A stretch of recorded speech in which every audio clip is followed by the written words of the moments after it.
praise God for the opportunity na mabati kayo today.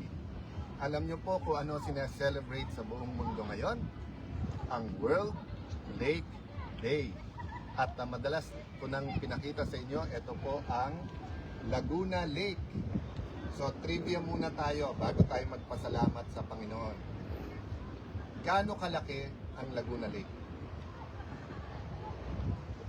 Bago nyo sagutin yan, sandali, may nag-hello. Hello, dyan pala kayo. Anong nahuhuli? Tilapia? Yan, congressman pa rin tawag sa akin kasi po 1998. Kasama ko na po ang mga taga-Taguig, konsehal, vice mayor, congressman, and then 2019, bumalik nga ako bilang kongresista. So today, ang sineselebrate po ay World Lake Day. No? So ang Laguna Lake ay isa sa top 10 na pinakamalaking living lakes sa buong mundo. Alam niyo po gaano kalaki? Buong Singapore po ay kasya sa loob po ng Laguna Lake. Kaninang umaga I saw an article by one of our renowned urban planners and napakagaling na tao na mahal ang ating bansa, si architect Palafox.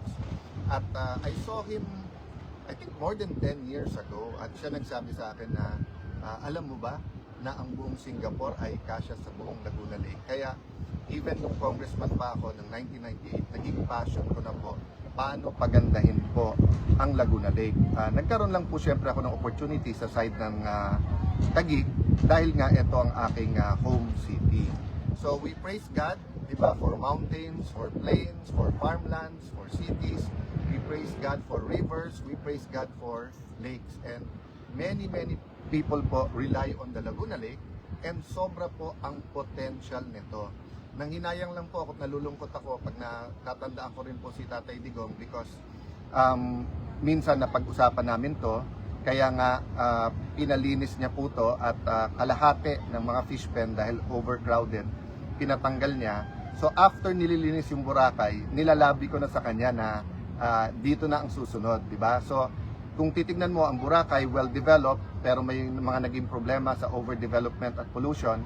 Pag tinignan mo naman ang Clark, underdeveloped nung I'm talking about 2016. So by 2019, nandun na yung clean up ng Boracay, tapos on steroids na, ika nga, ang development ng Clark.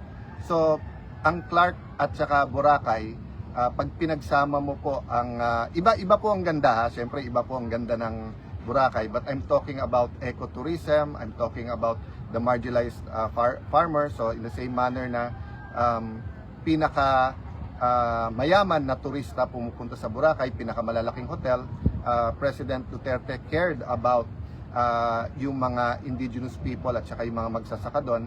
So same po dito, napakarami pong gamit ng lake. In fact, ngayon source na rin po ng water, nagte-testing na rin sila ng solar po sa ibabaw. But ang pinaka-basic po ay yung ordinaryong mamamayan ay mapakinabangan po ang lake. That's why po, aaminin ko sa inyong lahat, medyo masakit sa amin. Mag-asawa ni Lani, masakit po sa amin 1.3 million Taguigueños na may fake news, na paulit-ulit na fake news. But I'll say it out of love. Sabihin mo nang misinformed yung mga tumitira po. Kung makikita nyo po yung lakeshore po, no? Nung araw, more or less ganyan. Ito, lamang pa nga yan kasi nilagyan ng malalaking bato para hindi mag-erode, no?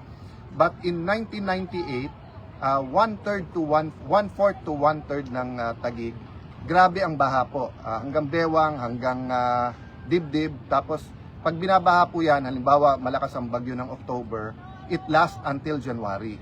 Pwera pa ho yun sa 14-year flood na mas matagal pa, tapos mas mabagsik pa, no?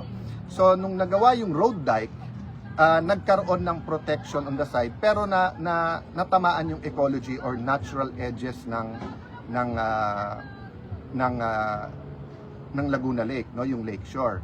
Ang problema po, maraming sindikato. So if you go over sa boundary po ng Rizal at saka ng Taguig, at may mga dispute diyan, naalala nyo po dun sa mga mas matatanda sa akin, nagbangka pa dyan ho si former Senator Biazon kasi may lupa po dyan, tinambakan, yung mga sinunog na basura, tapos tinambak, tapos binenta sa mga tao. So that was all over, no? And by developing the lake, if you look at this side, no? So punta tayo dun mamaya, mag-take 2 tayo, no?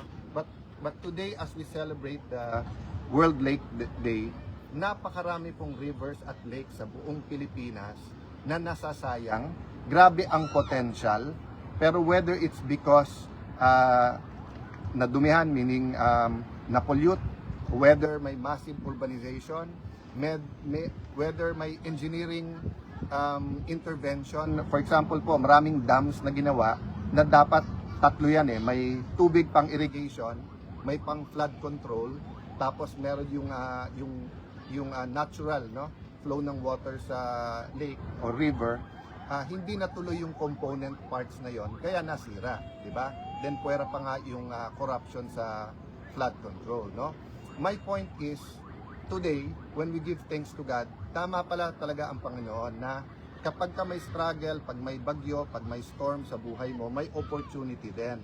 So, yung naging opportunity, naging spotlight dito sa Taguig, napakarami po pa rin dumadalaw at napakaraming nag-aaral at pakonti-konti na-establish na instead of a place that investigation should happen, any allegations dapat maimbestigahan yan.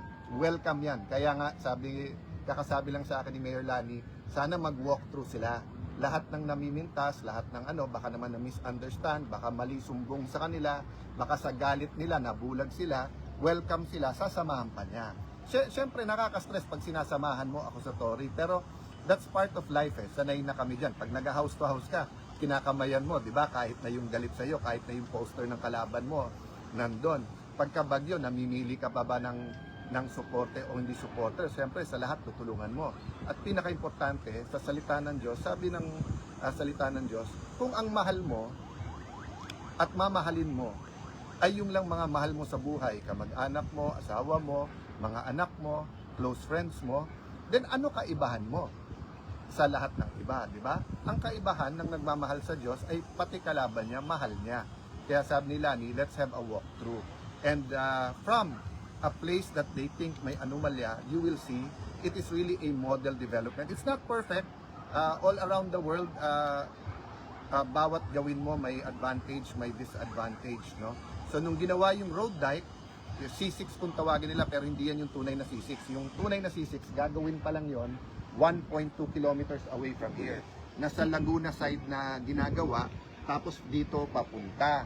Kaya minsan nagtataka ako bakit tahimik ang liderato ng DPWH samantalang alam na alam nila dahil sila naman po ang gumawa ng road dike. Kanilang project naman po lahat ito at yung pagpapaganda dito ay in relation sa gagawin nga na Laguna Lake Road Network, LLRN. Diba? Ni-rebrand, rename na yan at dati PPP, ngayon inuutang po yan. Diba? So, join me in a while. But let's start by saying a prayer today for all of those na, di ba kaya Tagalog, Taga-Ilog, di ba? That's one of the theories bakit tinawag na Tagalog. So let's say a prayer, no? Lord Father God, papasalamat kami, Diyos Ama, na create mo yung heaven and earth.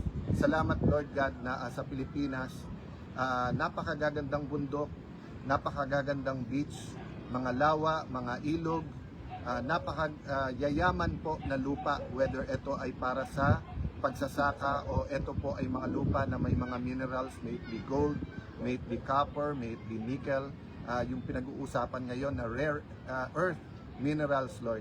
Lord, humingi kaming tawad na bukod sa plastic at mga basurang pollution, maraming beses ay we took advantage of nature sa gawa mo. Nung sinabi nyo sa amin, take dominion, nung sinabi mo kay Eva at Adan, take dominion, ang ibig mo sabihin ay may maging tamang steward, no? Maging pastol, no? You pastor, you shepherd, you steward, no? Yung kami tagapamahala lang at hindi may-ari. So help us, Lord, help us take out corruption from taking care of your forest, taking care of your farmlands, taking care of your cities and the different bodies of water. Lord, we pray for the marginalized fishermen and yung pinaka nakikinabang po dito pero pinaka nahihirapan every time magkaroon ng development. We ask all of this in Jesus' mighty name. Lord, Holy Spirit, give us wisdom. Lipat po tayo banda ron at mag-usap tayo ng konti tungkol sa mga nangyayari sa ating bansa.